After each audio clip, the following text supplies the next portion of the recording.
کا پامال لاشا ہے۔ سلام ہو اس ماں کے اوپر جنہوں نے اپنے بچے کو تیار کر کے بھیجا۔ ہمارے پاکستان کی مائیں جناب ام فروہ کی پیروی میں، جناب ام فروہ کی اطاعت میں اپنے بچوں کو قربان کرنے کے لیے تیار ہیں۔ جب امام حسین لاشا لائے ہیں نا اپنے بھتیجے کا، چند لاشوں پر حسین بہت روئے ہیں۔ ان میں سے عزادارو ایک لاشا حضرت قاسم کا لاشا ہے۔ جب پہنچے نا اپنے بھتیجے کے لاشے پر تو بدن پامال ہو چکا تھا۔ ایک آواز آ رہی تھی حسین مولا کو، چچا بچائیے، چچا بچائیے۔ میرے مولا گھوڑے پر بیٹھ کر ایسے روانہ ہوئے ہیں کہ دشمن یہ سمجھا کہ حسین نے حملہ کر دیا ہے، تو یہاں کے گھوڑے وہاں دوڑے اور وہاں کے گھوڑے یہاں دوڑے، اور ایک آواز آتی رہی چچا بچائیے۔ جب پہنچے ہیں نا امام حسین جناب قاسم کے قریب تو لاشا پامال ہو چکا تھا۔ یہ کہہ کر زمین پر بیٹھے، تیرے چچا پہ بڑا گراں ہے، تیرے چچا پہ بڑا گراں ہے کہ تو مدد کے لیے پکارے اور تیرا چچا تیری مدد نہ کرے۔ کیسے لاشا لائے ہیں حسین اپنے بھتیجے کا، اس کا بیان بہت مشکل ہے۔ سید ابن طاؤس نے لکھا ہے کہ لاشا اتنا لمبا ہو گیا تھا کہ میرے مولا نے اپنی پشت پر جنازہ اٹھایا تھا، حضرت قاسم کے پیر زمین پہ خط بنا رہے تھے،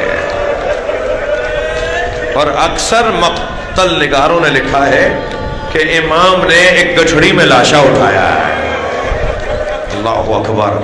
جب لا کے رکھ دیا نا گنج شہیدہ میں تو ساری بیویاں تو وہاں موجود تھیں، اس بچے کی ماں نہیں تھی۔ امام نے جناب زینب سے کہا، بہن بھابھی ام فروہ نظر نہیں آ رہی، میری بھابھی کو بلا کے لاؤ، ان کے قاسم کا لاشا آ گیا ہے۔ جب گئی جناب زینب ان کے خیمے میں تو بی بی اپنے خیمے میں نہیں تھی۔ برابر والے خیمے میں دیکھا، بی بی اپنے خیمے میں، اس خیمے میں نہیں تھی۔ ایک اور خیمے میں دیکھا، بی بی اس خیمے میں نہیں تھی۔ کسی نے بتایا جب قاسم کی شہادت کی خبر آئی تھی تو ام فروہ پشت خیمہ پر چلی گئی تھی۔ اب جا کر جو جناب زینب نے دیکھا پیشانی سجدے میں ہے اور جناب ام فروہ تسبیح پڑھ رہی ہیں، شکرن شکرا حقن حقا، یا اللہ تیرا شکر ہے تو نے میری قربانی کو قبول کر لیا۔ آواز آئی جناب زینب کی، بھابھی تمہیں حسین بلا رہے ہیں، اجر و کمل اللہ، اجر و کمل اللہ، آپ کی آوازیں بلند ہیں۔ جب آئی ہے نا وہاں جہاں لاشا رکھا تھا تو اپنے بچے کے پامال لاشے کو دیکھ کر کہا، بھائی حسین مجھے قاسم کا خون بھرا کرتا چاہیے۔ میرے مولا نے نہیں پوچھا بھابھی اس کرتے کا کیا کریں گی، جو کرتا تار تار ہو گیا، چاک چاک ہو گیا، گھوڑوں کی ٹاپوں سے جو کرتا چاک چاک ہو گیا، یہ خون بھرا کرتا، یہ چاک چاک کرتا۔ مگر ایک ماں کی خواہش تھی، امام حسین نے کچھ ہی دیر بعد وہ کرتا جناب ام فروہ کے حوالے کر دیا۔ بی بی نے اسے اپنے خیمے میں رکھ لیا۔ عصر عاشور خیمے لٹے، یہ قافلہ کوفے گیا، کوفے سے شام گیا، شام سے رہائی کے موقع پہ تبرکات واپس آئے۔ ہر بیوی نے اپنی اپنی گٹھڑی اٹھائی ہوئی ہے، جناب ام فروہ نے بھی اپنی گٹھڑی سینے سے لگائی ہوئی ہے۔ یہ قافلہ شام سے کربلا آیا، کربلا سے مدینہ پہنچا۔ جیسے ہی مدینے پہنچی فرمایا میرے اونٹ کو جنت البقیع لے جاؤ۔ جناب ام فروہ کے اونٹ کو جنت البقیع لے جایا گیا۔ اونٹ سے اتری، قبر امام حسن کے قریب جا کے بیٹھی، گٹھڑی کھولی، خون بھرا کرتا نکالا، قبر امام حسن پہ پھیلا دیا۔ اے میرے والی تمہارے بچے کی نشانی لے کر، اجرکم اللہ، اجرکم اللہ۔ خدا کسی غم میں نہ رلائے، رونے کے ایام عزادارو، اگر مجھے چند دقیقے تاخیر ہو جائے تو مجھے معاف کریں گے۔ کربلا میں 9 شہید ایسے ہیں جن کی مائیں زندہ ہیں۔ بڑا سخت امتحان ہوتا ہے ایک ماں کے لیے جب اس کے جوان بچے کی میت اس کے سامنے آئے۔ کربلا میں 9 ایسے شہید ہیں جن کی مائیں زندہ ہیں۔ میں کس کس شہید کا ذکر کروں؟ ایک ماں تو وہ ہے جو اپنے ننھے سے بچے کو اجلا سا کرتا پہنا کر امام حسین کی گودی میں لا کے دیتی ہے. آپ رو رہے ہیں, اللہ آپ کو اس کا اجر و ثواب عطا فرمائے. میرے ایک دوست ہندوستان کے میرے ایک قوم میں ساتھی تھے, وہ بیان کر رہے تھے کہ بنارس میں ان کے امام بارگاہ سے روز عاشور تعزیے کا جلوس نکلتا ہے اور وہ جلوس اپنے رستوں سے ہوتا ہوا کربلا میں جا کے ختم ہوتا ہے. مولانا فرمانے لگے کہ جب جلوس نکلا تو ہم چند دوست اس رستے پہ چلنے لگے جہاں سے جلوس کو گزر کے کربلا جانا تھا. جلوس پیچھے تھا, ہم آگے آگے جا رہے تھے. ہم نے کیا دیکھا کہ سامنے ایک چوراہے پر ہندو عورتوں کا ایک بہت بڑا اجتماع ہو رہا ہے. بہت بڑی تعداد میں ہزاروں ہندو عورتیں کھڑی ہیں. کہنے لگے جب ہم قریب گئے تو ایک اور چیز ہمیں محسوس ہوئی کہ ہر عورت کی گود میں دودھ پیتا ہوا بچہ ہے. کہنے لگے ہمیں تعجب ہونے لگا کہ یہ باہر کیوں آئی ہیں. جب برابر سے گزرے تو ایک عورت کی آواز آئی, بھائی بتاؤ بابا حسین کا جلوس کہاں پہنچا ہے. میں نے ان سے کہا تمہیں بابا حسین کے جلوس کا انتظار کیوں ہے. کہنے لگی تمہیں نہیں پتا آج حسین کا بچہ بھوکا مارا گیا تھا. ہم اپنے بچوں کو آج روز عاشور اس وقت تک دودھ نہیں پلاتے جب تک تعزیہ دفنا نہ دیا جائے. 1400 سال کے بعد آج عورتیں علی اصغر پر رحم کھاتی ہیں. سلام ہو جناب رباب پر. اجرکم اللہ,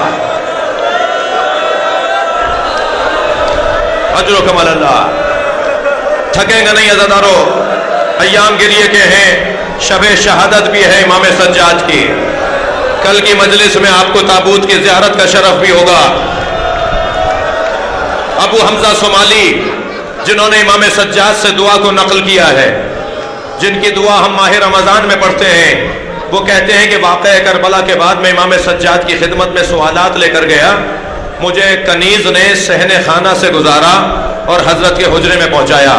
جب میں صحن سے گزر رہا تھا تو میں نے کیا دیکھا, ایک بی بی ہے جو برقع پہنے دھوپ میں بیٹھی ہے. میں نے بہت دیر حضرت سے سوالات کیے اور جب میں واپس ہوا تو مجھے کنیز نے صحن سے گزارا, مگر میں نے کیا دیکھا کہ دھوپ ڈھل گئی ہے اور وہ بی بی وہاں سے اٹھ کر وہاں آ کے بیٹھ گئی جہاں دھوپ آ گئی ہے. میں کھڑا ہو گیا تو امام کی آواز آئی, ابو حمزہ کیوں رکے ہو, کیوں کھڑے ہو. میں نے کہا مولا شاید آپ نے اپنی کنیز کو کسی غلطی پر سزا دی ہے, اسے دھوپ میں بٹھا دیا ہے. مولا میری وجہ سے معاف کر دیجئے, مدینے کی گرمی بڑی شدید ہے. امام کی آنکھوں میں آنسو آ گئے. ابو حمزہ میری ماں رباب ہے, میرے بابا سے کربلا میں وعدہ کر کے آئی تھی جب تک زندہ رہوں گی کبھی اجرکم اللہ, اجرکم اللہ, اجرکم اللہ. جب جناب رباب دھوپ میں بیٹھی ہوتی ہیں نا تو کبھی امام حسین پہ مرثیہ لکھتی ہیں, کبھی جناب علی اصغر کو یاد کر کے مرثیہ لکھتی ہیں. جناب رباب کے مرثیے ہیں امام حسین پر. امام نے بھی فرمایا مجھے وہ گھر اچھے لگتے ہیں جن گھروں میں رباب اور سکینہ نامی عورتیں ہوتی ہیں. اجرکم اللہ. جن گھروں میں رباب اور سکینہ نامی عورتیں ہوتی ہیں. ایک دن جناب رباب کو علی اصغر یاد آ رہے ہیں, دھوپ میں بیٹھی ہوئی ہیں میری بیوی, مرثیہ لکھ رہی ہیں. جناب علی اصغر یاد آئے تو مرثیہ لکھتے ہوئے ایک مصرع لکھا جس کا ترجمہ یہ ہے, اے علی اصغر میں نے بہت بچے دیکھے ہیں جن کا دودھ چھڑایا جاتا ہے تو بڑا لاڈ اٹھایا جاتا ہے, میں نے تجھ جیسا بچہ نہیں دیکھا جس کا دودھ تیر سے چھڑایا گیا. اجرکم اللہ. یہ ایک ماں ہے جس نے اپنے بچے کے لاشے کو دیکھا ہے. ایک ماں ام فروا ہے, ایک ماں ام لیلا ہے, ایک ماں مادر وہب قلبی ہے, ایک ماں زینب کبریٰ ہے. سنیں گے عزادارو, ایک ماں تو وہ ہے جو روزانہ جنت البقیع جاتی ہے, اپنی انگشت شہادت سے 4 قبروں کے نشان بناتی ہے اور کہتی ہے لا تدعونی ام البنین, مجھے ام البنین مت کہا کرو, اس لیے کہ میں وہ بیٹوں کی ماں نہیں رہی. اجرکم اللہ, اجرکم اللہ. گریہ ہو گیا عزادارو, مجلس ہو گئی ہے. میں مگر آپ کو کچھ دیر کے لیے شام کے بازار کا منظر جو مقتل نے لکھا ہے, جو زینب کبریٰ کے لیے ایک سخت آزمائش ہے۔ عزادارو جو بیوی اپنے بابا کے سامنے بغیر چادر کے نہ جاتی ہو، جو بیوی کبھی اپنے بھائیوں کے سامنے بغیر چادر کے نہ جاتی ہو، اسے بازار شام سے گزارا جا رہا ہے، اور اشارے کر کے لوگ کہہ رہے ہیں یہ حسین کی بہن ہے۔ اللہ اکبر۔ میں کہتا ہوں گھنٹوں اگر ہم اس جملے پر روتے رہیں، اجرکم اللہ۔ پنجاب میں ملتان میں ایک جج کی عدالت میں قاصد آوازیں لگاتا تھا بیانات کو قلم بند کرنے کے لیے، رحیم حاضر ہو، میسم حاضر ہو، جواد حاضر ہو، جی مختلف نام لیتا تھا، اور وہ آ کے کٹہرے میں کھڑے ہوتے تھے اور اپنے اپنے بیانات کو قلم بند کرواتے تھے۔ جج ان کے بیانات کو سن رہا تھا۔ ایک مرتبہ اس قاصد نے آواز لگائی زینب حاضر ہو۔ اس نے قلم چھوڑ کر رونا شروع کیا۔ وہ جج کرسی چھوڑ کر چلا گیا، اس کے پیچھے پیچھے اس کا اسٹاف گیا۔ جج صاحب کیا ہو گیا؟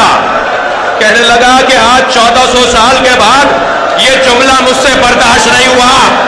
زین العابدین نے کیسے برداشت کیا ہوگا؟ زینب کو دربار میں لایا جائے۔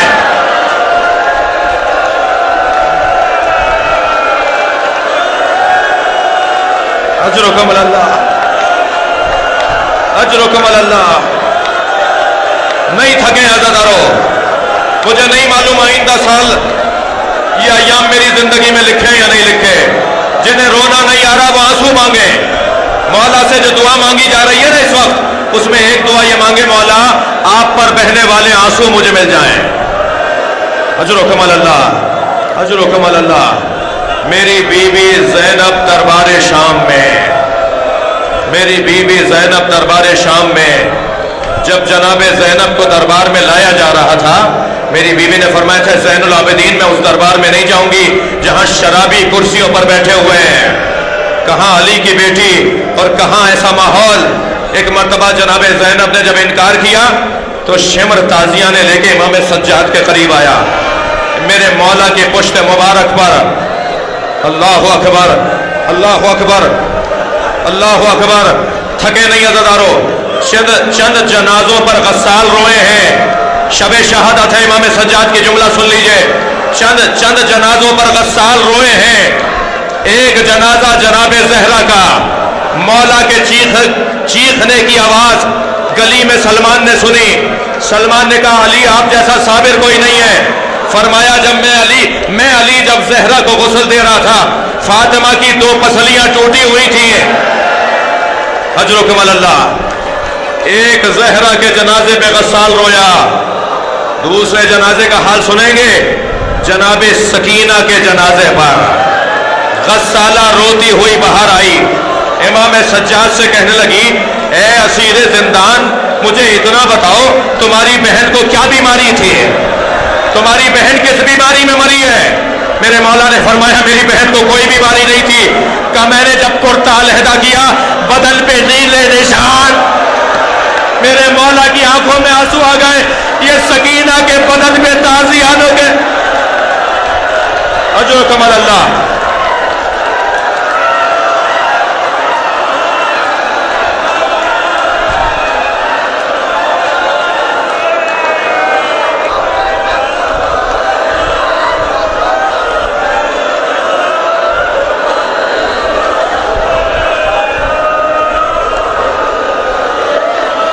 اجرکم اللہ، اجرکم اللہ۔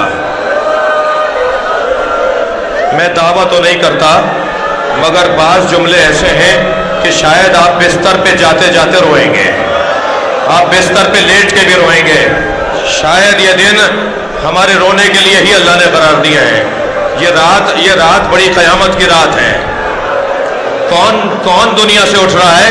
حسین کا عزادار، امام حسین کا ماتمی، امام پہ رونے والا۔ جب امام باقر نے امام سجاد کو غسل دیا نا، تو میرے مولا کے چیخ چیخ کے رونے کی آواز باہر آئی۔